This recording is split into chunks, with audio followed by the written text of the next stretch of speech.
Hello बच्चों, कैसे हैं आप सभी।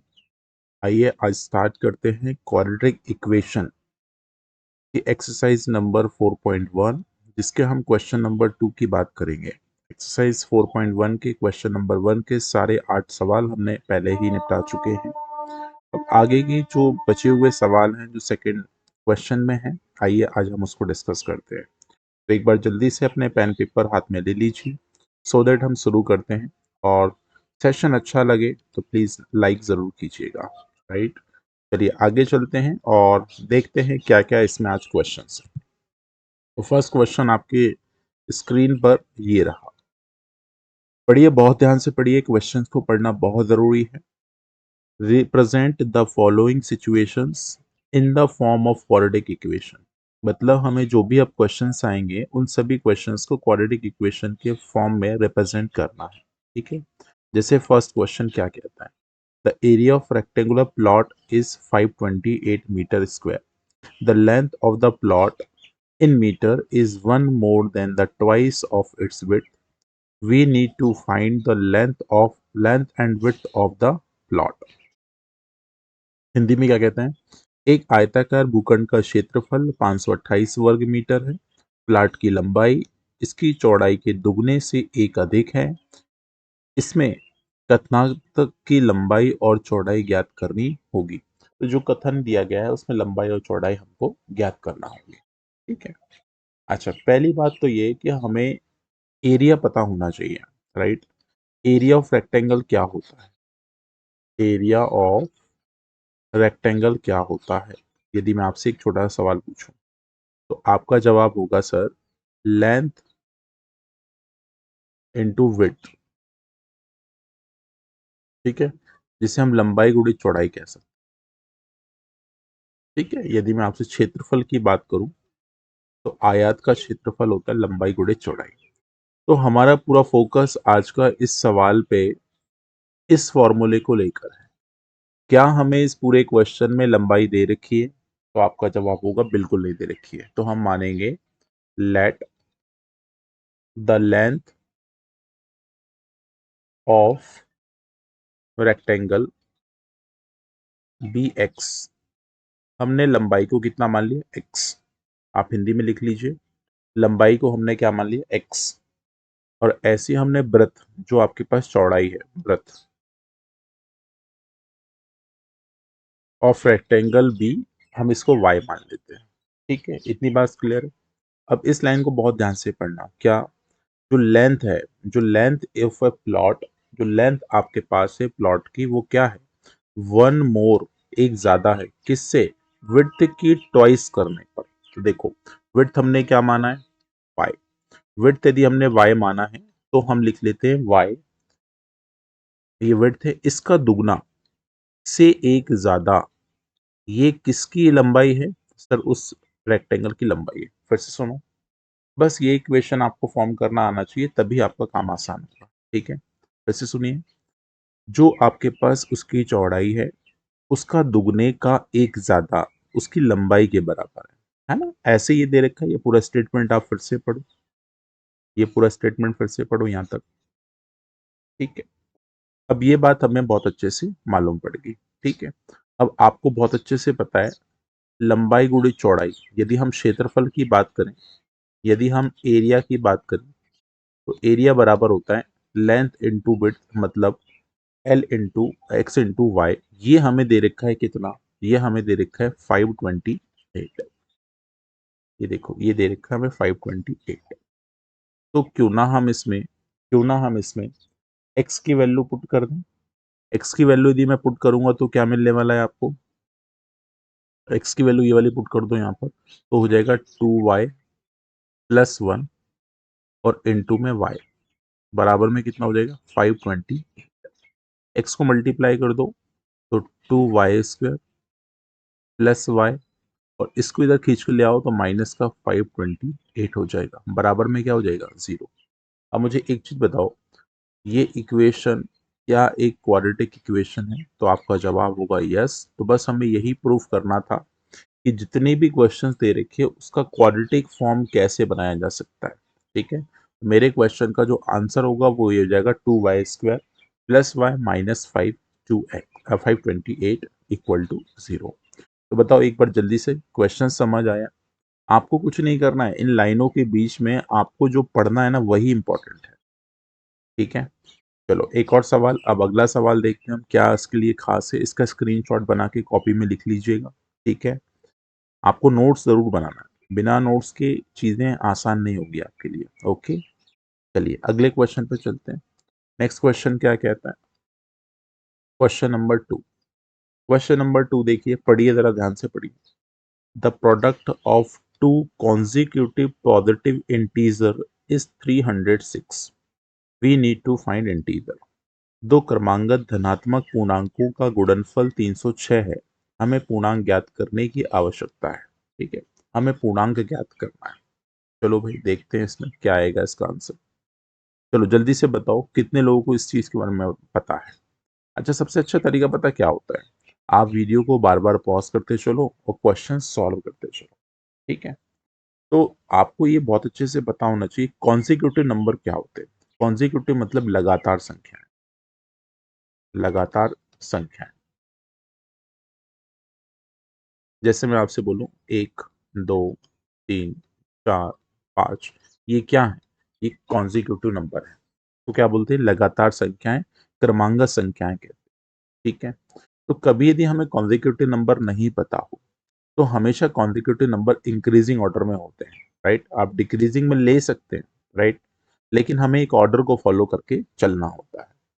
तो जैसे मान लो यदि मैंने 1 को x मान लिया, तो भाई 2 को x+1 लिख सकते हैं, 3 को x+2 लिख सकते हैं, यदि हम x की वैल्यू 1 मान के चल रहे हैं।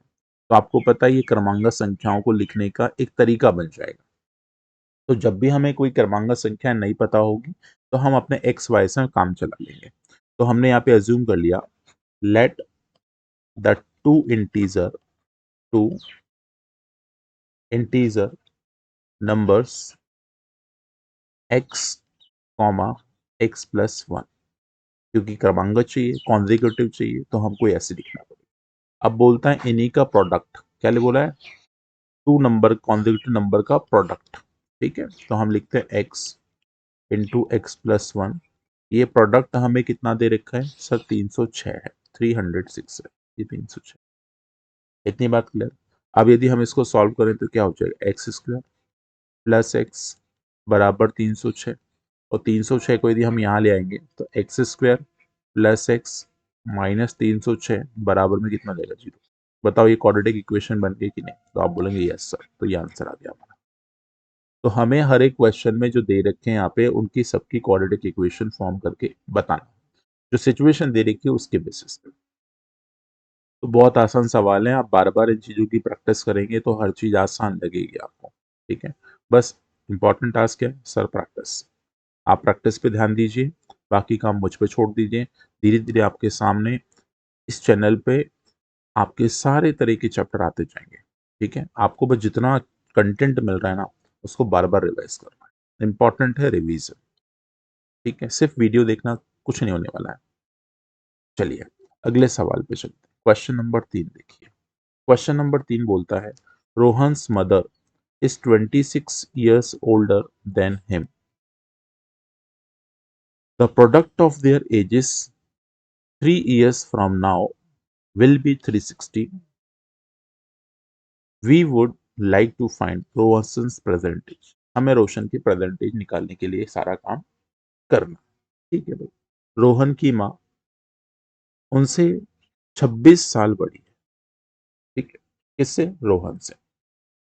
तो यदि मैं यहाँ पे रोहन की कोई एज मान लेता हूँ, राइट, लेट, ये थोड़ा सा बड़ा हो जाएगा question, let the present, PRE लिख रहा हूं मैं, present as of Rohan.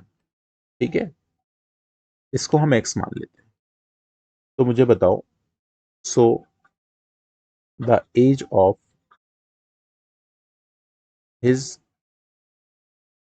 Mother,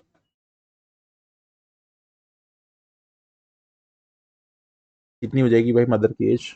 तो आप बोलोगे सर 26 साल बड़ी है, x+26 हम लिख सकते हैं। इतनी बात क्लियर है? अब क्वेश्चन ने हमें आफ्टर 3 इयर्स की बात करिए, आफ्टर 3 इयर्स फ्रॉम नाउ, तो हम ये सारी एज को 3 साल आगे लेके जाएंगे। ठीक है, तो हम लिख रहे हैं आफ्टर 3 इयर्स। ठीक है, आफ्टर 3 इयर्स रोहन कितने का हो जाएगा? तो आपका जवाब होगा सर x+3। और उसकी मदर कितने की हो जाएगी? तो आप मदर के बारे में जानते हैं, x+26 प्रेजेंट में है, इसमें 3 साल और बढ़ जाएंगे, तो टोटल मिला के हो जाएगा x+29 ईयर्स। इतनी बात सबको क्लियर होगी? इतनी बात सबको क्लियर होगी? अब क्वेश्चन की अगली लाइन आप ध्यान से पढ़िएगा, सवाल बस खत्म होने वाला है। क्वेश्चन बोलता है प्रोडक्ट, ये लिखा है product, product of their edges 3 years from now will be 360।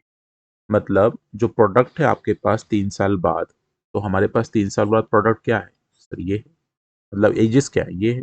तो यदि हम इसका प्रोडक्ट निकाल दें, तो ये जो प्रोडक्ट आपके पास है, ये प्रोडक्ट मतलब गुणनखंड, गुणनफल, वो आपके पास 360 के बराबर 360 है। बस सॉल्व कर लो, इसको आंसर आ गया। अब एक्स का गुणा कर लो भाई, पहले तो एक्स का गुणा करेंगे इसमें तो एक्स स्क्वायर बन जाएगा, प्लस 29x यहाँ हो जाएगा, प्लस 3 से गुणा करेंगे तो 3x यहाँ हो जाएगा, प्लस ये कितना हो जाएगा भाई? तो ये हो जाएगा 87, 87। इस 360 को इस तरफ खींच के ले आओ, तो 360 माइनस में हो जाएगा, बराबर में लिख दो 0, क्योंकि हम क्वाड्रेटिक बनाना चाहते हैं।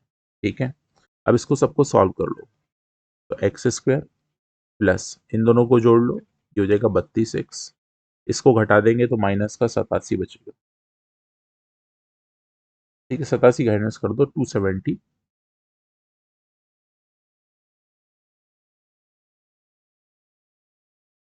272 बचेगा है, बराबर 0।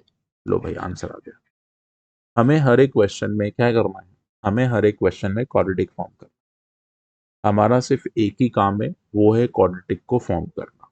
ठीक है, तीनों सवाल बहुत अच्छे से समझ आ गए होंगे आई थिंक, है ना? धीरे धीरे वीडियोस का सहारा लेते चलिए और अपनी तैयारी को और अच्छा बनाइए। ठीक है, चलिए अगले क्वेश्चन पे चलते हैं। अभी तक मज़ा आ गया है भाई, सारे क्वेश्चन समझ आ गए हैं, आपने नोट कर लिए हैं। प्लीज़ वीडियो को लाइक करिए और साथियों के साथ शेयर जरूर करिए। चलिए अगले सवाल पे चलते हैं, और नेक्स्ट सवाल क्या कहता है इसको ध्यान से समझिए। ये आखिरी सवाल होगा हमारे पास, क्वेश्चन नंबर 2 का फोर्थ क्वेश्चन आपके पास ये रहा। A train travel a distance of 480 kilometre at an uniform speed. 480 kilometre की दूरी एक नॉर्मल स्पीड से चल रही है। If the speed had been 8 kilometer less than that, it would have taken 3 hours more to cover the same distance. यदि उसकी speed को 8 किलोमीटर प्रति घंटा यदि हम कम कर दें, तो उसको 3 घंटे उस सफर को ज्यादा लगते हैं कवर करने में। ठीक है, we need to find the speed of the train. Question देता है एक ट्रेन एक समान गति से 480 किलोमीटर की दूरी तय करती है। यदि 8 किलोमीटर प्रति घंटा कम होती है, तो दूरी तय करने में 3 घंटे अधिक लगते हैं। ठीक है, चलिए आइए हम पहले तो एक काम करते हैं, ध्यान से सुनना। हमने मान लिया the uniform speed of the train is x. Let, हम इसको सपोज करते हैं, let uniform speed of the train, Hindi में कैसे लिखोगे इसको? गाड़ी की सामान्य चाल एक्स है। हिंदी वाले बच्चों परेशान मत हो ना, है ना? इसको ऐसे लिख लेना, सामान्य चाल कितनी है? एक्स किलोमीटर प्रति घंटा। ठीक है, लिख लेना ट्रेन की सामान्य चाल। ठीक है, इसमें हिंदी लिखने में थोड़ा अजीब हो जाता, मतलब राइटिंग अच्छी नहीं आती, इसलिए मैं लिखता नहीं हूँ, राइट? बाकी मैं बोलते जाऊंगा, आप लिखते जाना। ठीक है, सामान्य चाल एक्स मान लिया मैंने। ठीक है, तो मुझे बताओ यदि 480 किलोमीटर की दूरी को कवर करे तो कितना समय लगे? तो आप कहेंगे सर 480 डिवाइड बाय एक्स, इतना टाइम लगेगा ही नहीं। ये इक्वेशन क्लियर होगी? अब क्वेश्चन ये कहता है ये केस 1 हो गया हमारे पास, इसको आप चाहो तो केस वाइज लिख लो। ये केस 1 हो गया। अच्छा, केस 2 क्या है हमारे पास? तो आप कहेंगे सर केस 2 में आपके पास है अब हमको स्पीड को कम कर देना है। अब मैंने यदि स्पीड को कम कर दी तो बताओ स्पीड कितनी हो गई। तो आप बोलेंगे सर पहले x थी, अब कितनी कम करना है सर, 8 किलोमीटर। तो आप जाएंगे x-8 किलोमीटर पर आवर, ये हो जाएगी।